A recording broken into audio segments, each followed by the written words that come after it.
Hey you guys, welcome back to a Heart for God podcast with Myla J and Jake, your girl. As you guys can see or as you can hear, I am still in the Christmas spirit. I am wearing my Christmas pajamas.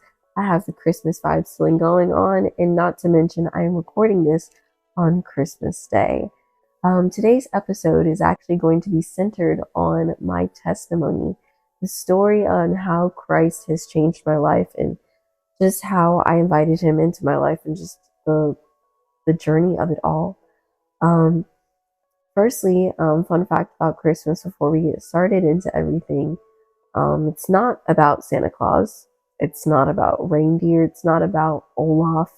It's not about any of the snow or anything like that. But it's about Jesus. Jesus is the reason for the season, and many times people can forget about it because we're too busy giving gifts rather than looking at the gift that was born. You know, it is not Jesus's birthday, but I mean, still, it's still a way to acknowledge that a born king has come, a savior has come. You know, joy to the world, the Lord has come. Let earth receive their king. So it's just praising God in a moment to acknowledge that he has now come to rescue his people from sin. And I just thought that'd be great that I give this gift of my testimony to you. So without further ado, let's get started. So I have this set up in a particular way. As you guys know from the previous episode, we went into Psalms 107. I'm actually going to use the first two verses in a way to carry on into my testimony. That it says, "Give thanks to the Lord, for he is good. His love endures forever." This is verse 2 that I'm going to center this on. "Let the redeemed of the Lord tell their story, those he redeemed from the hand of the foe." So let's say I am redeemed by Christ, and I am now about to tell my story. So let's get started. So I have it in three specific points. The first point I have is life before knowing Christ. Second point, how you came to know Christ. And I'm going to be, of course, specific. And the third is life after I have received Christ. So let's start off with my life before Christ. My life before Christ was honestly, I would say it never existed. I have been raised in a Christian household, a Christian home, nowhere far from, the understanding and the idea of God. God has always been in my life. I was born within a miracle. My mother could not conceive a child, and the doctor was saying, "Oh, it's impossible. You can't have a kid." I'm right here. You know what I'm saying? So God is a way making God, and me being here is firstly a miracle. So God has always been a part of my life. I can say I've been raised into it. And my first impression of God, when I was able to, of course, as a baby, we were just understanding, we're learning. It's not really much we know. We're getting to know stuff. And so my first impression of God was, of course, the Sunday school understanding. It was, yes, Jesus loves me type of vibe. I was very much understanding that this is a father who's loving, who's kind, who does all kinds of great things. I got really that lovey-dovey picture of who God was. And that's a beautiful image. That's how we fall in love with him. That's how that was my first impression of him. It was that king that died on the cross for my sins, and he loves me greatly. That's what I know him as. But of course, as we get older, we are, as humans, pruned to question, to wonder, we're so curious. We want to know more about things, and we begin to question even the simplest things, such as, what do you mean he loves me? And so as I grew older, I still continue to have the understanding. As I said, I've been raised in a Christian household. I attend church. I'm actively in church. I'm fully a part of it. Where I begin to really make this huge development. And this also plays a part in me knowing Jesus. Now, as I'm growing, of course, I go through the school system. I was in a Christian school as well. So I was in private school all the way till second grade. And I decided to my parents, I was like, guys, I want to go to public school. I want to be able to wear my own clothes because I was very stylish and still am, you know. I was the emoji queen. I would wear all types of colors and I just wanted to wear my own clothes. Of course, I'm in private school. I couldn't wear my own clothes and I wanted to ride a bus. You know, the public school experience of getting on a bus and all that fun stuff because I got driven every morning to school. So I wanted to ride a bus. They made that adjustment for me. And so I went to public school and I've been in public school ever since. And this just opened a new door to me growing as a person and understanding more about the world as I learn more about God. How this plays a role in my character development is because when I went to public school, I experienced everything that a public school would. I went through the bullying, I went through the changes within myself of character, the people you hang around, how they change you. And I experienced it all. This is the time where I finally got access to internet. Like I got my own first phone in like fifth grade-ish. Sixth grade is when I really had it. And so I had access to media and internet and all of that stuff. And it was a new door opened. And that's why it's important that my parents made sure that I was at least well off enough to be on the internet, because I personally believe, and I know that it's not good for a child to get something that they aren't fully ready for yet. And I believe my parents did very well with keeping me from things that I'm not ready for because they know it would not do me well. And so as I got invited to a phone and then internet and YouTube, I loved YouTube. I would watch Alex Wasabi, those little pranks. They were amazing. I would watch slime videos, all of those things. And I came across a YouTuber who played Roblox, and I loved Roblox, y'all. And his name was Flamingo. If y'all don't know, what used to be Albert Stuff, and his old page, he used to play games and react to them, and it was super fun. But he was really more of a teen at that time. He was younger, and he didn't realize, or he just wasn't as considerate that his audience would be kids. And so I was one of his audience, and he cursed. He cursed. He wasn't like crazy, but he used it in a way that many people do nowadays in unnecessary parts of conversation just to emphasize the sentence more. Like instead of saying happy birthday, people have to say happy freaking birthday, you know. He would use it, and me just trying to figure out myself still, I thought that was cool for me to repeat what he was saying, though I knew it was wrong for me to do. But this is what a kid goes through.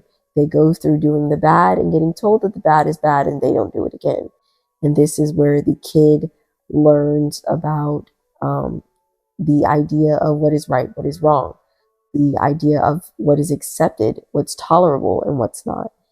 And so at this time, I could say that I knew that they were bad.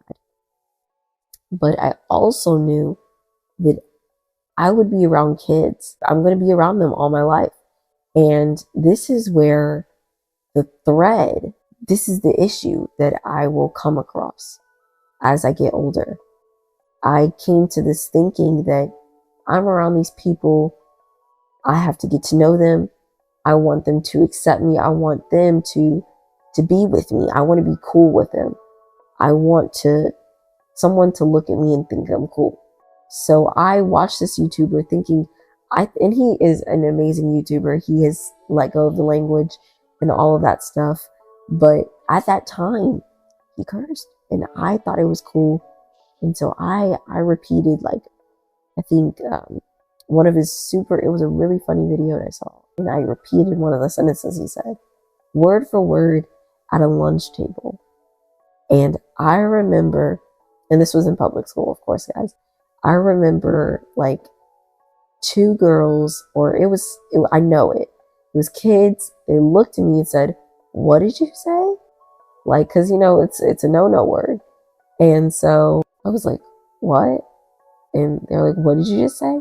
I repeated it. And they told on me to the teacher.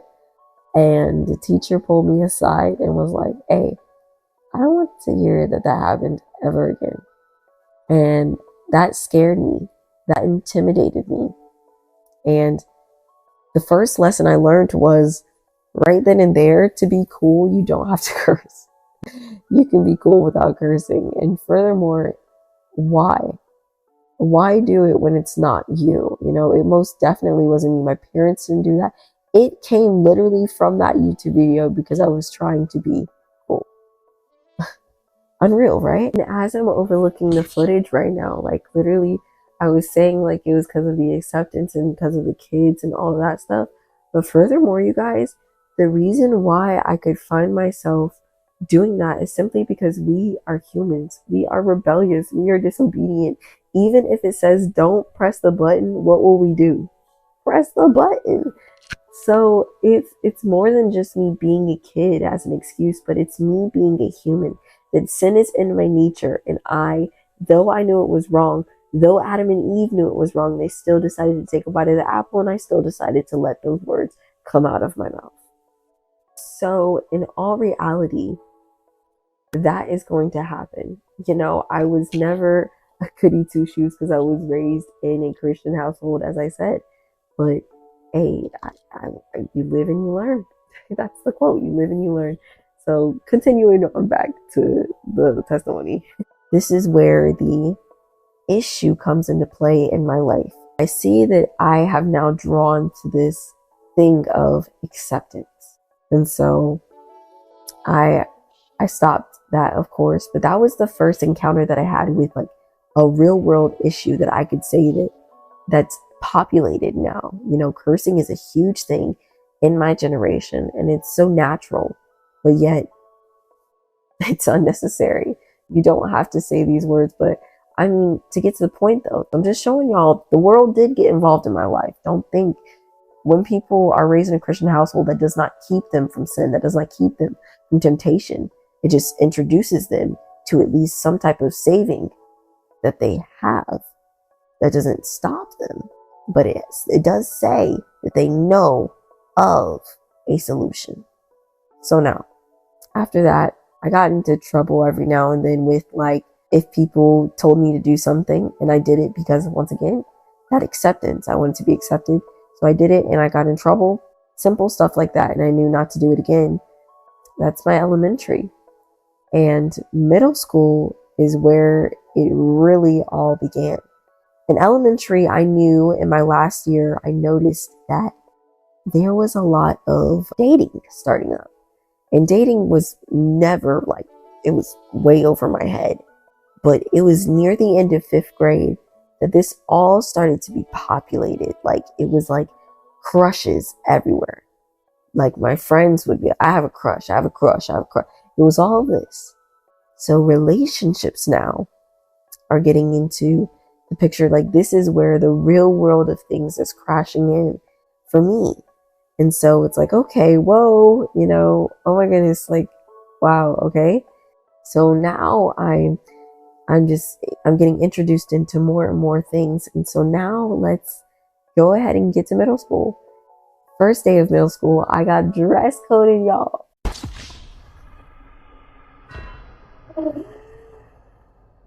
I got dress coded the first day of middle school because I was wearing emoji leggings. And I guess I didn't realize the dress code. When you wear leggings, you have to cover your butt. And they was just mad they could not have my emoji leggings. They were fire, y'all. They were fire. They were fire.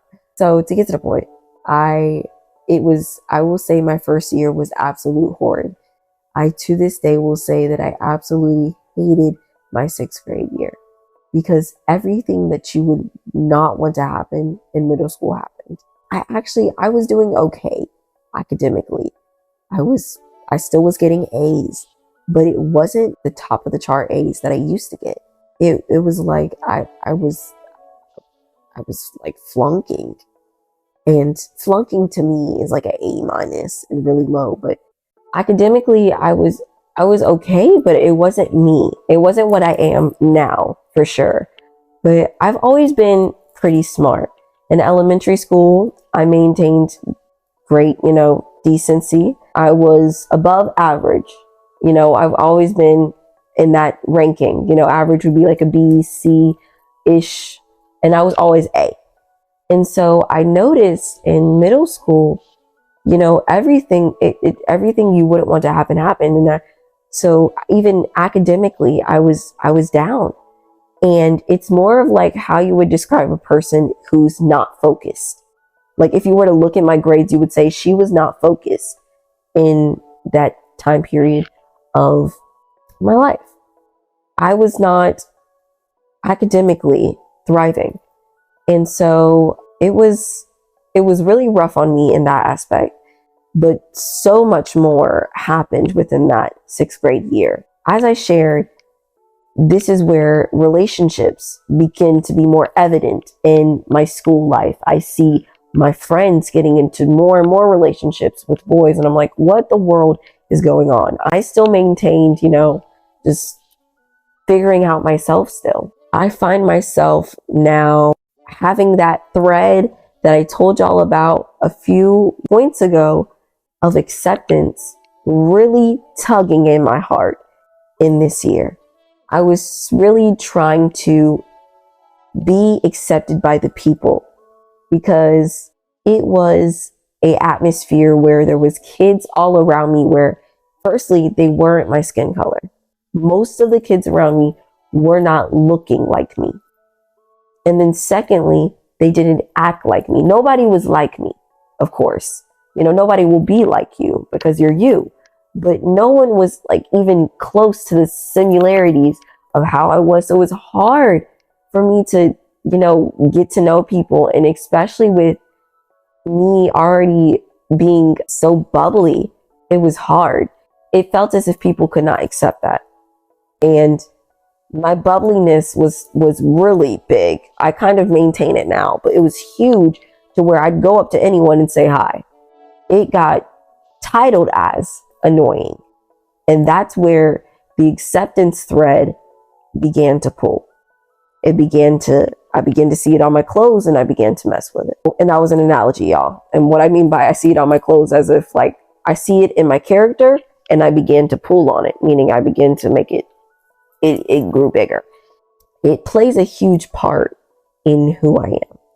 And I was in friendships where I wasn't really being myself because I was trying to be okay in a person's eye. I wasn't really happy because I was trying to be okay in somebody else's eye. And I tell y'all, no joke, it was like literally weeks of school. I would go to the bathroom and just cry. And that's why I would say for myself, I'm kind of traumatized by even crying. Like, not in a way of expressing myself, but especially in school, it's traumatic. Like, it really is. And I would just cry at night. But sometimes I did it on purpose so people would care. But they still didn't. Because I was in search of someone to appreciate me, in search of someone to just take me in. But the kids around me, as I said, they weren't like me. They didn't look like me. And of course, if I didn't act like them, if I didn't look like them, they most definitely wouldn't take me in. And by look like, I wasn't fully embracing my identity. I wasn't fully embracing everything of me. I was flat ironing my hair. My curl pattern was literally messed up and I had to tell myself, you can't heat up your hair no more. Like I literally had to stop. I had to stop. And you could see if I show like pictures, I stopped after the first like 3/4 of that year. I finally figured out myself at the end, but boy, was it hard. It was like that. And I was struggling to really find myself in a accepted position. And so these friendships I had, they damaged me. I had best friends that were in relationships, and I thought me being on their side, me defending them, me, standing up for them against, like, if the boyfriend breaks up with them, I would say, hey, you shouldn't have done that. If I was friends with that guy, I would have said something like that and backed them up.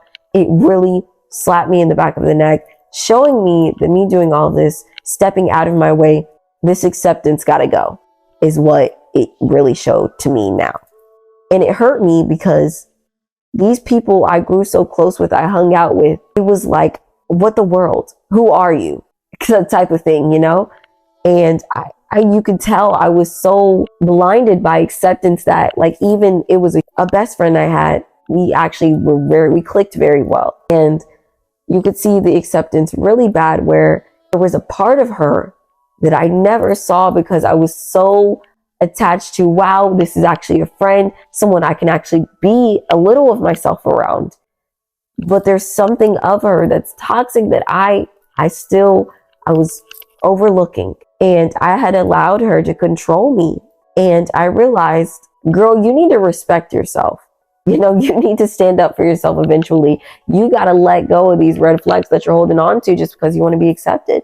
And so these friendships, they messed up my view of relationships with people. This whole middle school experience, it was horrid because it was filled, you see those people every day, it was filled with drama. And even the teachers hated me. Like, it was so bad. Like, I had a math teacher, academically, I would have my hand up for 20 minutes in that class and she would not call on me. Why? Because she didn't want to answer my questions. Like, what the world? So it was just really bad. It was bad. It was not okay. And mentally, I have Snapchat. I had Snapchat at that time. Like I said, y'all, I was introduced into the phone. I had the social media now. I would post stuff like, you remember, it was so cringe when we used to post this, but like, don't hit me up, not in a good mood. I would post pictures of rain, being like, this is how I'm feeling right now.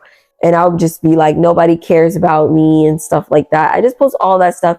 Pretty much a cry for help. I just needed help. I needed help.